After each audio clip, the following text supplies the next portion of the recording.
In addition, the streetcar supporters are circulating a charter amendment that specifically says that the city shouldn't be paying the operations. But that is that's completely unworkable charter amendment, because a charter amendment also requires us to build it. Well, what incentive is anyone going to have to provide operating dollars from the private sector if they know that we are required under the charter to build it? So that's just a recipe for chaos or tax increases, none of which I support. And candidly, in some ways it doesn't matter, because A, the charter amendment would never pass. B, even if they get the signatures, the feds will yank the money before we have an election. And so in light of those realities, as I looked at the horizon as to what would happen, I felt as a good faith leader that those who want to see this thing happen would want to know how they can make it happen before things get in a place where it becomes impossible because the feds have yanked the money.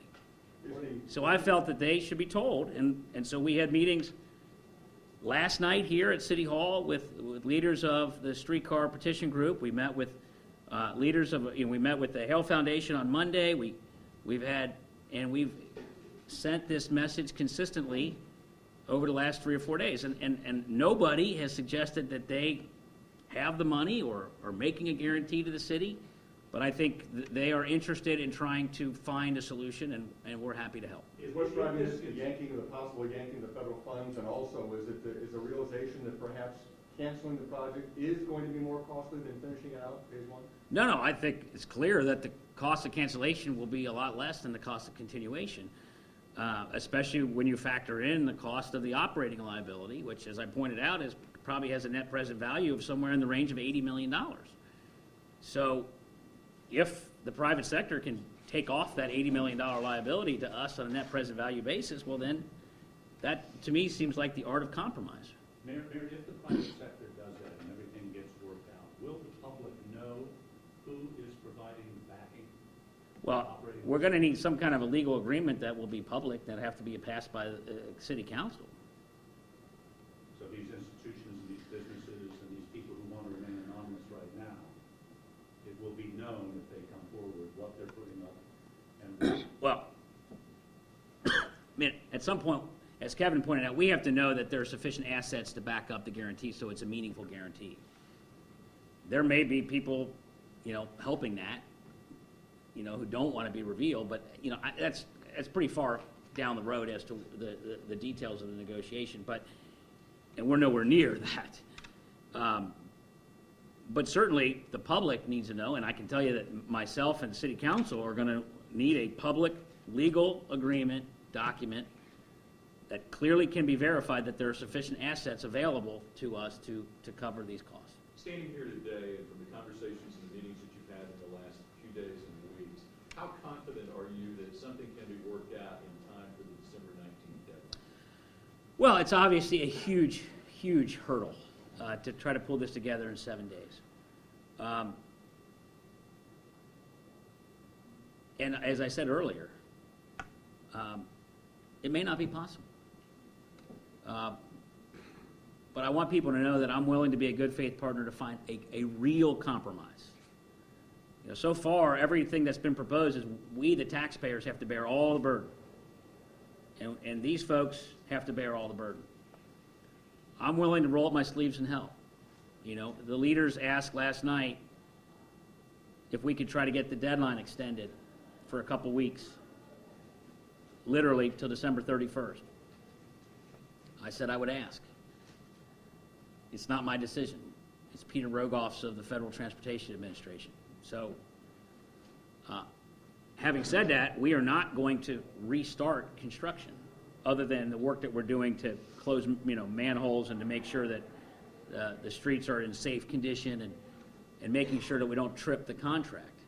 But there, as have been pointed out in the past, there are costs to delay.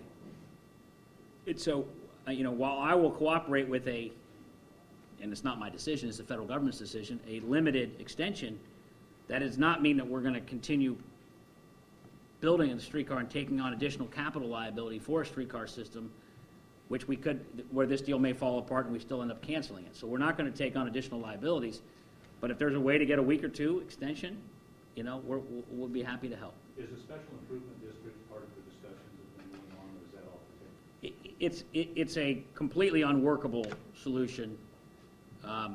It can't be in place in the next week or 2 weeks. Under existing law, those in a special improvement district has a right to opt out. Frankly, if we commit to continue construction, as I said earlier, I don't know what incentive people would have to then tax themselves when they know that we're already on the hook, which is why we need an agreement in place now, not taking, you know, a hope and a prayer that people will just out of the goodness of their hearts raise their own property taxes. It's a well-intentioned but not practical or realistic option. And then we're talking phase one, Right. right? Does that need, and I know this is down the road, phase two automatically? Because No, I don't think it does. I think that we're not talking about phase two. We don't have the money for phase two.